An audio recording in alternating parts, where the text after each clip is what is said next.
I've got a couple of specialist tapes that I've always seemed to have lying around, never got home, so let's sort that out. So my first instinct, as always, was to 3D print something, but this is going to be a 7-hour print, so I'm going to need to come up with another solution and not spending 7 hours of machine time on that.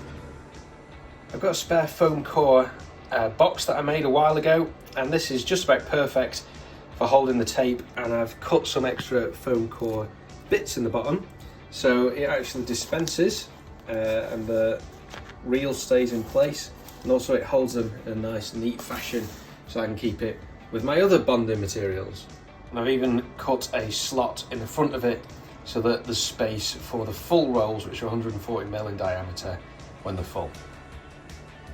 One thing I've always struggled with is recording lost and broken packages. It's really administratively intensive, and with One Piece Flow, if you don't capture it straight away, the information gets lost. It's a lot of work to get it out. Problem is, you often get these reports when you're out and about, and you need to deal with it immediately. So these paperwork doesn't really work for me. So I asked GPT what to do, and it came up with a brilliant solution. So it said what I need to do is in iOS, create lost parcels, Royal Mail claims, and broken parcels as lists. And I said, that's great, but it's not convenient. I don't want to have to go into the app all the time. So it said, use the iOS shortcuts, which I've used briefly in the past. And it wrote me a script that instructed me step by step. So I'll show you the script. So this is what the script looks like. It asks me for text. I've input the name, the country, and the product that's missing. It sets it to a variable. It then asks me to choose whether it's lost or broken. And then it puts the variable it's stored into the correct reminder app. So the advantage of this is, on my iPhone now, I've got basically a macro button.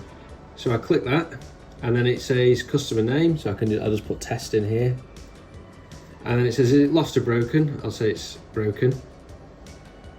And should there be alert? And I'll always put yes, and we'll put the time when I'm next going to be in the workshop. So let's say it was tomorrow. I was out and about and I'm going to deal with this tomorrow. This way it allows me to capture, successfully log, it allows me to capture immediately at the point that I receive the message to provide better customer service. So there we go, it's put in the list there. And I've done the same for logging ideas. I've got the same problem where I come up with ideas, I don't have my notepad on me, and now at least I can just jab this, put an idea in, categorize it to whatever particular section, and I can deal with that later. So that's a really good improvement that's removed a whole raft of admin for me.